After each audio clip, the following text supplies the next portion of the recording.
지금 우리들은 사순절 예수 그리스도의 고난과 그 십자가를 묵상하며 하나님의 말씀을 함께 나누고 있습니다. 오늘도 요한복음 3장 16절을 통하여 복음 가운데 역사하시는 예수 그리스도를 함께 만나보길 원합니다. 오늘은 복음을 따라 사는 삶이라는 주제로 하나님의 말씀을 나누도록 하겠습니다. 우리는 어떤 일을 할 때 핵심을 알고 그 일을 하느냐, 알지 못하고 하느냐에 따라 결과가 하늘과 땅 차이가 나는 것을 보게 됩니다. 공부도, 연애도, 사업도 모두 핵심을 알고 그 일을 하면 풍성한 결과를 얻습니다. 반면에 핵심을 알지 못하고 그냥 열심히만 하면 노력 대비 가성비가 매우 떨어지는 것을 보게 됩니다. 영적인 세계도 마찬가지입니다. 신앙의 핵심을 알고 우리가 신앙생활하면 우리의 믿음은 시간이 갈수록 성장하고 성숙한 것을 경험하게 됩니다. 반대로 신앙의 핵심을 모르고 신앙생활을 하면 믿음은 늘 언제나 제자리 걸음을 반복할 때가 많습니다. 그렇기 때문에 우리는 신앙생활을 할 때 핵심을 알고 신앙생활을 해야 합니다. 그렇다면 신앙의 핵심은 무엇일까요? 신앙의 핵심은 복음의 진리를 아는 것입니다. 복음이신 예수 그리스도를 아는 것이 신앙의 핵심이라는 사실입니다. 우리가 어떤 운동 경기를 배울 때 기본에 충실하면, 기본 동작을 충실하게 배우면 응용 동작은 자연스럽게 나오는 것입니다. 복음도 마찬가지입니다. 복음에 충실하고 가장 기본이고 핵심인 복음에 집중할 때 우리의 신앙은 자연스럽게 성장하고 믿음의 지경은 자연스럽게 넓어지게 되는 것입니다. 그런데 많은 사람들, 많은 그리스도인들이 뭔가 신앙의 성장을 이루기 위해서는 특별한 것, 새로운 것을 배워야 된다라고 생각합니다. 그래서 영적으로 자극적인 것을 더 찾다 보니까 복음에서 이탈되는 잘못된 방향으로 빠지는 사람들을 보게 되는 것입니다. 여러분, 복음에 충실하고 복음에 집중할 때 우리의 믿음은 깊어지고 영적인 시야는 넓어지게 된다는 사실을 기억할 수 있기를 바랍니다. 오늘 요한복음 3장 16절을 통하여 신앙의 핵심, 이 복음이 무엇인지를 우리가 깊이 깨달아 아는 시간이 되었으면 좋겠습니다. 그리고 복음을 따라 사는 삶에 우리가 더욱더 나아가기를 주님의 이름으로 축원합니다. 아멘. 첫 번째, 복음은 하나님의 아들 예수 그리스도를 믿는 것입니다. 독생자를 주셨으니 이는 저를 믿는 자마다 멸망치 않고라고 말씀하고 있습니다. 신앙의 핵심은 예수 그리스도를 믿을 때 복음이 우리 가운데 임한다라고 말씀합니다. 우리가 어떤 물건을 사려고 할 때 값을 지불해야 그 물건이 진정한 나의 소유가 되는 것처럼 예수 그리스도를 영접하려면 우리는 믿음을 지불해야 예수 그리스도께서 우리 안에 거하시고 우리는 그리스도의 자녀가 되는 축복을 얻습니다. 복음은 믿음으로 반응하는 자에게 복음의 진리를 알려주십니다. 복음 앞에 세상적인 지식, 합리적인 사고, 논리로 반응하면 우리는 복음이신 예수 그리스도를 발견할 수 없습니다. 오히려 주님을 비판하고 거부하고 부정하는 현상이 나타나게 되는 것이죠. 여러분, 지식적으로, 논리적으로 성경을 보고 하나님의 말씀을 듣는 순간 우리는 예수 그리스도를 구원자로 여기지 않습니다. 그냥 단지 4대 성인으로만 받아들일 뿐입니다. 그렇다면 복음을 믿는다라는 것, 예수 그리스도를 믿는다라는 것은 어떤 의미가 있을까요? 주님은 나의 하나님이시며 나의 죄를 사해 주시고 나를 죽음의 권세에서 구원시켜 주셨다라는 것을 믿는 것입니다. 그리할 때 그 믿음으로 우리는 구원을 얻게 된다라는 것입니다. 그러므로 그리스도인들에게 믿음은 아주 중요합니다. 믿음을 통하여 예수 그리스도가 내 안에 들어와 계시고 내가 주님의 자녀가 되기 때문입니다. 믿음이 예수 그리스도를 만나는 통로가 되기 때문에 그리스도인들에게 믿음은 무척 중요합니다. 사단은 이 사실을 너무나도 잘 알고 있습니다. 그래서 우리의 믿음, 그 믿음을 향하여 불화살을 쏘아댑니다. 믿음을 흔듭니다. 믿음을 의심하게 합니다. 믿음은 거짓된 것이라고 우리에게 유혹하고 속삭입니다. 그래서 많은 그리스도인들이 쟁기를 잡고 믿음 없는 자리로 후퇴하는 경우를 보게 됩니다. 여러분, 믿음을 잘 지켜야 예수 그리스도를 깊이 만날 수 있고 복음의 능력 가운데 거하게 된다라는 사실입니다. 그렇다면 이 믿음을 우리는 어떻게 잘 지켜야 할까요? 이 사순절 이 시즌, 이 믿음을 더욱더 견고하게 지킬 수 있는 방법은 무엇일까요? 로마서 10장 17절은 우리에게 이렇게 말씀하고 있습니다. 함께 읽겠습니다. 그러므로 믿음은 들음에서 나며 들음은 그리스도의 말씀으로 말미암느니라. 아멘. 믿음을 잘 지키려면 복음이신 예수 그리스도의 말씀을 잘 들어야 된다라는 것입니다. 선포되어지는 말씀을 잘 듣는 것을 넘어서 넓은 의미에서 잘 듣는다는 것은 선포되어지는 말씀뿐만 아니라 우리가 하나님의 말씀을 읽고 쓰고 묵상하고 적용하는 것까지 이르게 된다라는 것입니다. 그것까지도 다 포함하는 것이다라는 것입니다. 그래서 말씀을 듣고 읽고 쓰고 우리의 삶에 그 말씀을 적용할 때 우리는 믿음을 잘 지키는 자가 될 수 있습니다. 저는 2024년도 우리 남산교회 성도님들이 하나님의 말씀을 듣고 읽고 쓰고 적용하는데 여러분의 시간을 투자할 수 있기를 주님의 이름으로 축원합니다. 그 시간 그리할 때 우리가 믿음이 성장하는 것을 경험하게 될 것입니다. 복음의 능력 가운데 사로잡히는 것을 경험하게 될 것입니다. 하나님과 멀어지고 믿음이 약해질 때 일어나는 가장 첫 번째 현상은 하나님의 말씀을 멀리한다라는 것입니다. 성경을 멀리한다라는 것입니다. 하나님 말씀 듣는 것을 멀리한다라는 것입니다. 그동안 너무 많이 들어서 지루해서 멀리하고 이해가 되지 않아서 멀리하고 바쁘고 귀찮아서 멀리하고 도저히 이 말씀이 믿어지지 않기 때문에 비판적이 되기 때문에 우리는 이 말씀을 멀리할 때가 있습니다. 여러분, 말씀을 멀리하는 순간, 성경을 멀리하는 순간 하나님도 멀어진다라는 사실을 우리는 기억해야 합니다. 두 번째, 우리의 믿음을 잘 지키기 위해서 히브리서 12장 2절은 이렇게 말씀하고 있습니다. 함께 읽겠습니다.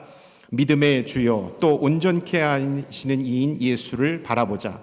그는 그 앞에 있는 기쁨을 위하여 십자가를 참으사 부끄러움을 개의치 아니하시더니 하나님 보좌 우편에 앉으셨느니라.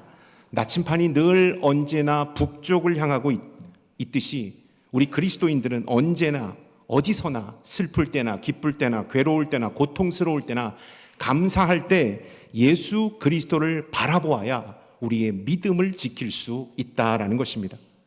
세상을 바라보고 쾌락을 바라보고 성공을 바라보고 요즘 사람들이 빠져있는 유튜브를 바라보며 이 세상을 살아갈 때 우리는 믿음을 지킬 수 없게 되는 것입니다. 예배를 통하여 예수를 바라보고 기도를 통하여 예수님을 바라보고 내가 있는 언제 어디서나 예수 그리스도를 바라볼 수 있기를 주님의 이름으로 축원합니다. 나는 언제 어디서나 예수 그리스도를 바라보고 있는가? 우리가 예수 그리스도를 바라볼 때 우리의 믿음은 견고해진다라는 사실입니다. 두 번째, 복음은 하나님이 세상을 사랑하셔서 우리에게 주신 선물입니다. 하나님이 세상을 이처럼 사랑하사 독생자를 주셨으니 라고 말씀합니다. 복음은 하나님께서 사랑하는 자에게 특별히 주신 선물이라는 것입니다. 그런데 그 대상이 세상이라고 말하고 있습니다. 이 땅에 하나님의 형상을 입고 태어난 모든 사람들이 하나님께서 주신 선물을 받을 자격이 있는 자라는 사실을 말씀하고 있는 것입니다. 그렇기 때문에 세상의 그 어떠한 사람도 예수 그리스도만 구주로 영접하면 구원을 얻고 영원한 하나님 나라에 들어갈 수 있게 된 것입니다. 여러분, 우리가 예수 그리스도를 믿고 구원받은 자가 되었습니다.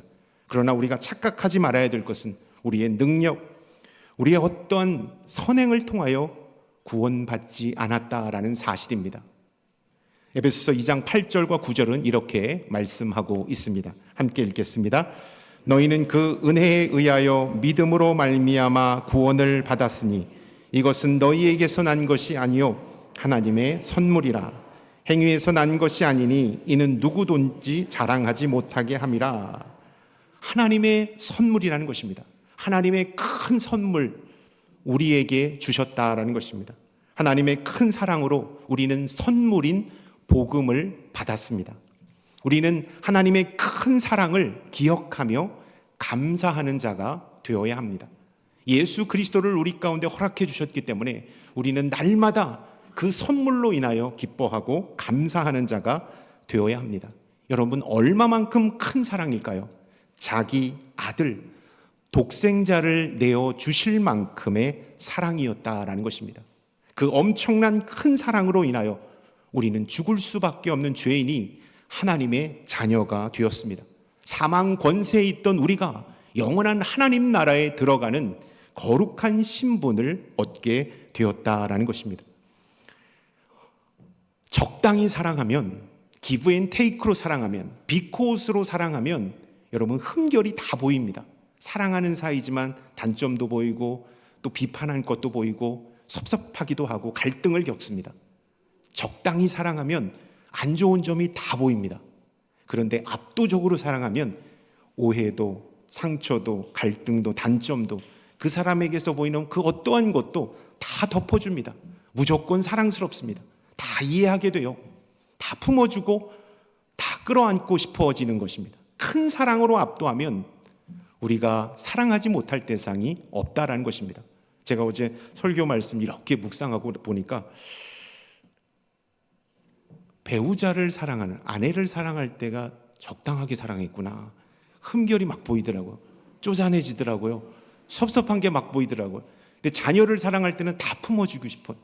단점도 실수도 다 품어주고 싶은 마음이 든다라는 것을 제가 느꼈어요. 그래서 설교문에 쓸까 말까 고민하다가 우리 아내가 와 있지만 썼어요.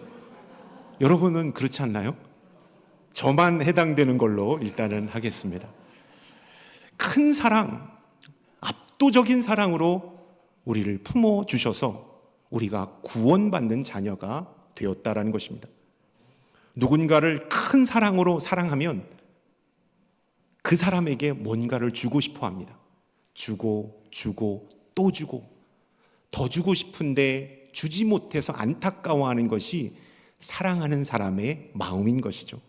사랑의 크기와 강도에 따라 선물의 퀄리티, 선물의 질이 달라진다는 것입니다. 받는 순간 서프라이즈하는 선물은 아주 사랑의 깊이가 낮은 선물입니다. 볼 때마다 행복하고 그 선물을 볼 때마다 그 사람이 나를 얼마나 사랑했기에 이러한 선물을 주셨을까, 이러한 정말로 귀한 선물을 주셨을까라고 생각하는 선물, 그것이 바로 사랑의 깊이가 깊은 선물이라는 사실입니다. 저는 교육전도사 때 저희 아내를 만나서 이제 교제를 시작했는데 얼마 지나지 않아서 제가 옷 입고 다니고 이러는 게 너무나도 어설퍼서 그러는지 좋은 마이를 제 아내가 이렇게 선물을 해줬어요. 깜짝 놀랐어요. 너무 좋은 거예요. 그래가지고 아까워서 입지를 못했습니다. 집에서 놓고 관상용이에요. 그 옷은 지금도 관상하고 있습니다. 너무 좋은 거예요. 기쁘고 새 옷을 입어서 좋은 것이 아니라 그 사람이 나를 생각해서 주셨다라는 것, 볼 때마다 사랑이 느껴지고 애정이 느껴지고 너무나, 그래서 제가 그 잘 입지를 못했습니다. 거기 그 옷 많이 입는 날은 앉지도 못해요. 구겨질까 봐.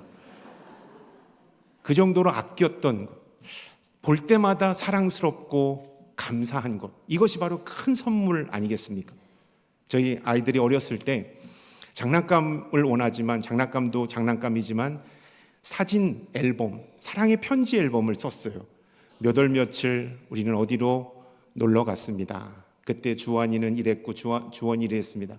사랑하는 마음으로 이런 것을 우리가 함께 했습니다. 이렇게 잘하길 바랍니다. 그런 편지를 사진 밑에다가 이렇게 썼어요.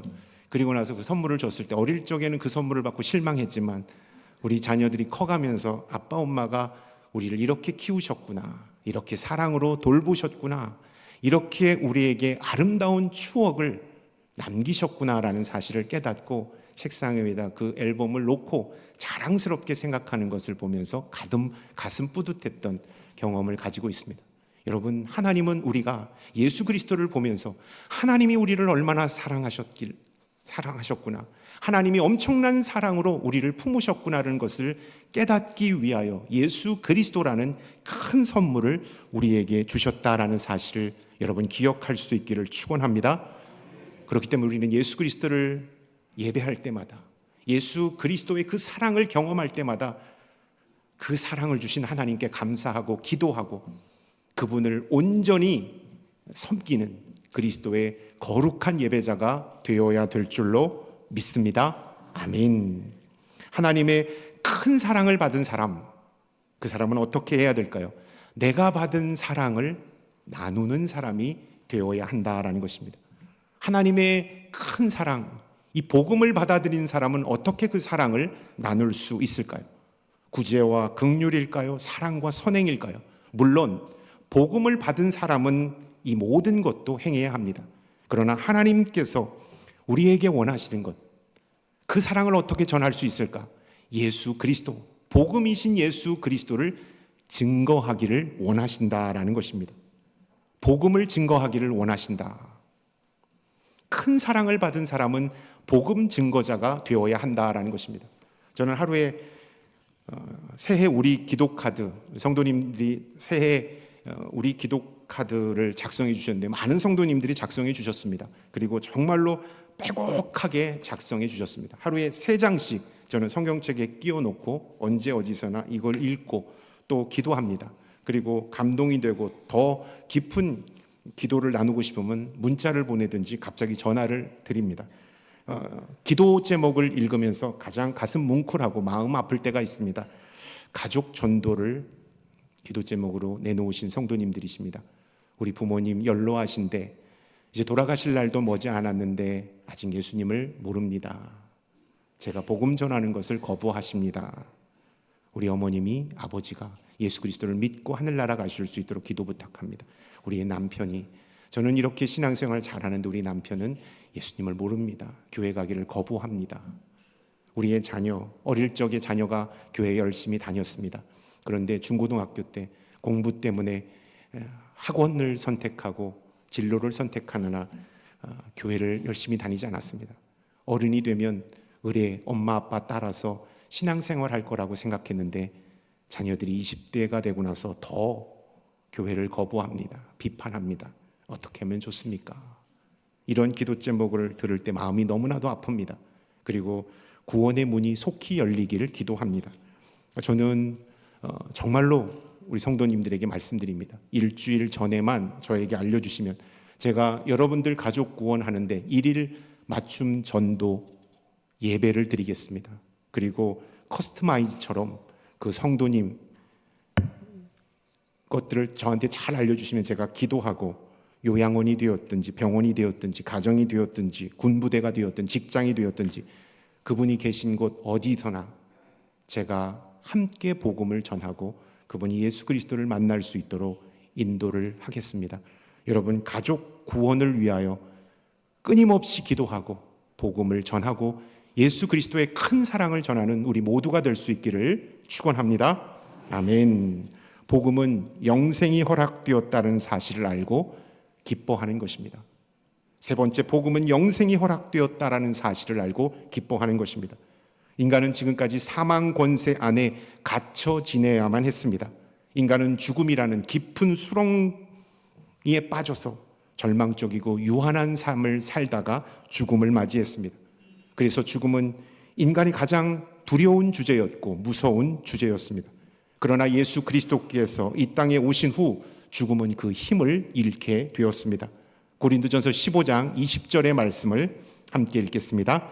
그러나 이제 그리스도께서 죽은 자 가운데서 다시 살아나사 잠자는 자들의 첫 열매가 되셨도다.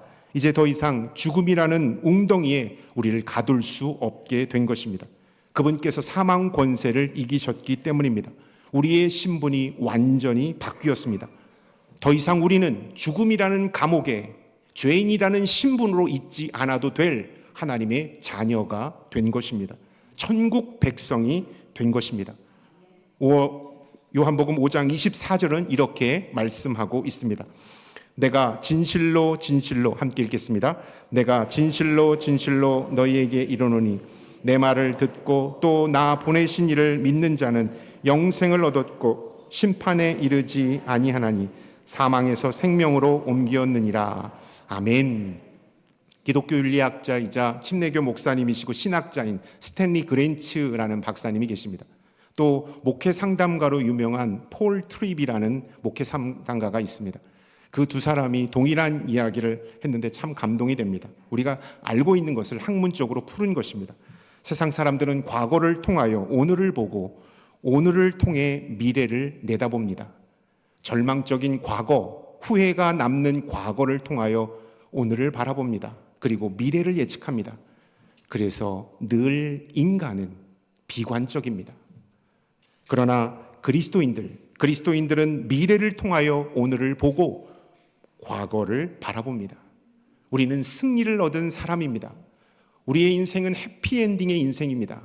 그 승리의 인생으로 오늘을 보면 우리는 오늘의 삶 가운데 일희일비하지 않습니다. 과거의 상처와 아픔, 후회스러움과 아쉬움이 많은 과거도 그리스도 안에서 잘 정리할 수 있고 잘 이해할 수 있게 되는 것입니다. 우리는 미래가 보장된 그리스도인이 되었다라는 사실을 우리는 기억해야 합니다.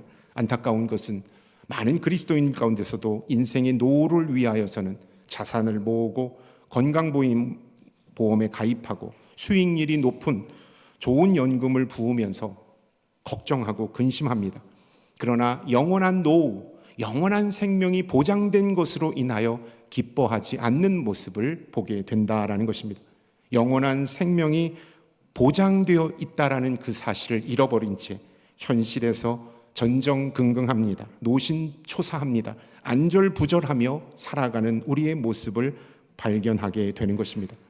여러분, 우리가 꼭 기억해야 될 것은 우리는 영원한 생명을 얻은 하나님의 사람이 되었다라는 것입니다. 여러분, 그 사실로 인하여 기뻐하고 감격하며 희망차게 오늘을 살아갈 수 있기를 축원합니다. 아멘.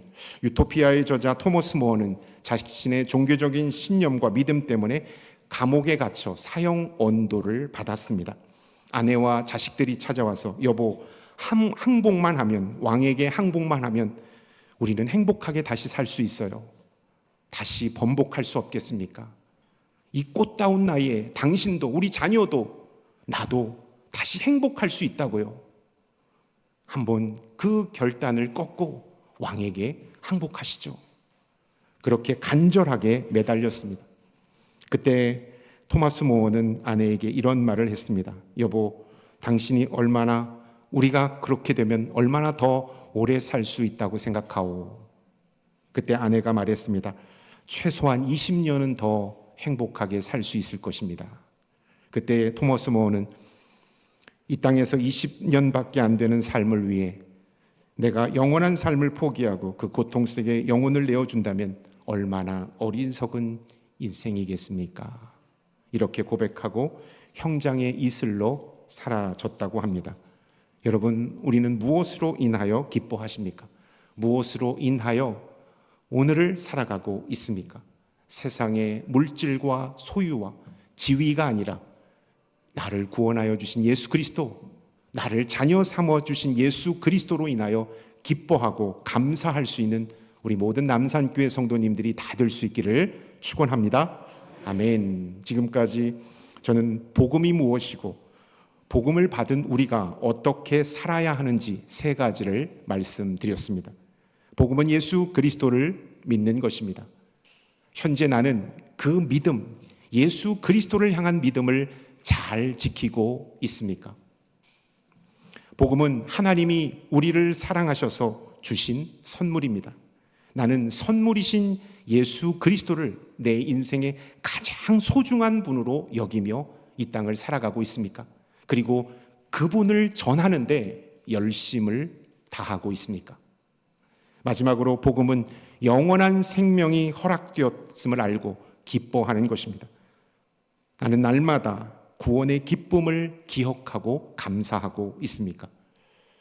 저는 이번 사순절 우리 남산교회 모든 성도님들이 나의 믿음을 잘 점검하고 하나님이 주신 가장 최고의 선물 예수 그리스도를 전하며 주님으로 인하여 기뻐하고 감사하고 영광 올려드리는 이 귀한 사순절 기간이 될 수 있기를 주님의 이름으로 축원합니다. 아멘. 기도하겠습니다. 사랑의 하나님, 예수 그리스도를 우리 가운데 보내어 주셔서 죽을 수밖에 없는 우리를 구원하여 주심을 감사드립니다. 예수 그리스도를 향한 이 믿음을 잘 지키는 자가 되길 원합니다. 최고의 선물 예수 그리스도를 내 삶의 주인으로 모시고 주님을 전하는 자가 되길 원합니다. 주님으로 인하여 기뻐하고 감사하는 믿음의 사람 되게 하여 주옵소서. 예수 그리스도의 이름으로 기도드렸사옵나이다. 아멘.